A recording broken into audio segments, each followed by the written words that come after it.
AP liquor కుంభకోణంలో నోట్ల గుట్టలు బయటపడ్డాయి. రంగారెడ్డి జిల్లా కాచారంలో ఏపీ సిట్ సోదాల్లో భారీగా నగదు సీజ్ చేశారు.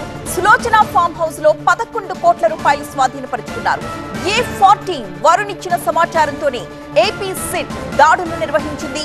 12 బాక్సుల్లో 11 కోట్ల రూపాయల నగదు దాచిపెట్టినట్లుగా గుర్తించారు. ఇక రాజ్ కేశరెడ్డి ఆదేశాలతోనే డబ్బులు దాచిపెట్టినట్లు A40 అయినా వరుణ్ A12 అయినా చాణక్య అంగీకరించారు.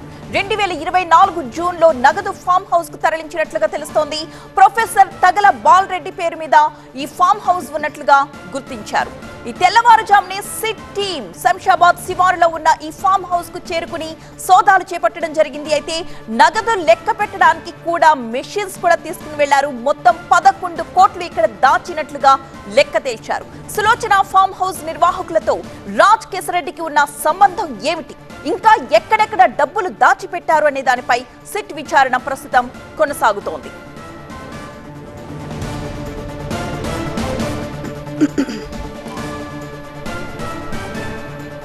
మా ప్రతినిధి విజయ్ సిద్ధంగా ఉన్నారు. విజయ్, అసలు ఫామ్ హౌస్ లో నోట్ల కట్టలు దాచిపెట్టారు అన్న విషయం అధికారులకు ఏ విధంగా తెలిసింది? అంటే వాళ్ళు కూడా మెషిన్స్ లెక్క పెట్టడానికి మెషిన్స్ కూడా తీసుకుని వెళ్లారు కదా, ఎలా చూడొచ్చు దీన్ని?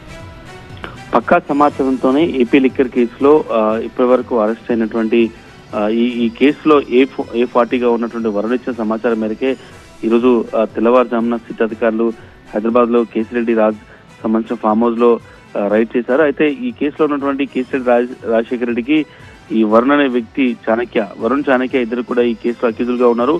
వీళ్ళ ఆదేశాల మేరకే 2024 జూన్లో ఈ డబ్బుని ఈ ఫామ్ హౌస్ లో దాచినట్టుగా తెలుస్తుంది. మొత్తం అట్టపెట్టెల్లోనే ఏదైతే ఈ ఫామ్ హౌస్ లో ఒక రూమ్ లో దాచిపెట్టారు. ఈ కేసులో భాగంగా ఇన్వెస్టిగేషన్ చేసిన సమయంలో వరుణ్ ఇచ్చినటువంటి సమాచారం మేరకు డబ్బులు ఎక్కడ దాచారు, ఎందుకంటే ఏపీ లిక్కర్ కేసుకు సంబంధించి అనేక రూపాల్లో డబ్బులు పెద్ద ఎత్తున ముడుపుల రూపంలో వచ్చాయన్నది ప్రధానంగా ఆరోపణ. వాటిని బంగారం రూపంలో కావచ్చు, హవాలా రూపంలో కొంత డబ్బులు తీసుకున్నారు.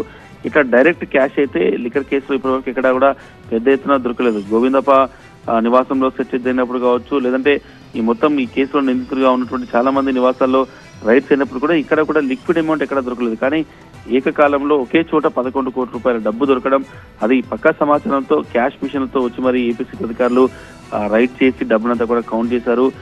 దాదాపు 11 కోట్ల రూపాయలను ఈ కేసులో సీజ్ చేశారు. ఈ మొత్తం కేసులో అతిపెద్ద సీజర్ గా ఇది చెప్పుకోవచ్చు. కానీ 11 కోట్ల రూపాయలని ఒక ఫామ్ హౌస్ లో అట్టపెట్ట బాక్సుల్లో 2024 జూన్ నుంచి ఇప్పటి వరకు పెట్టారంటే ఈ కేసుకు సంబంధించి అనేక రూపాయలు వచ్చిన డబ్బు మరో చోట్ల డంపుల రూపంలో ఉంది. ఒక డంప్ మాత్రమే దొరికింది, ఇంకా మిగతా మనీ డంప్ అంతా కూడా ఇంకా దొరకాల్సి ఉంది. అనేక చోట్ల ఇంకా రైడ్స్ అయితే కొనసాగే అవకాశం కనిపిస్తుంది. ఈ ఓవరాల్ గా రైడ్ లో మాత్రం 11 కోట్ల రూపాయలు సీజ్ చేశారు. ఏపీ లిక్కర్ కేసులో ఇది అతిపెద్ద సీజర్ గా చెప్పుకోవచ్చు. Right, thank you Vijay.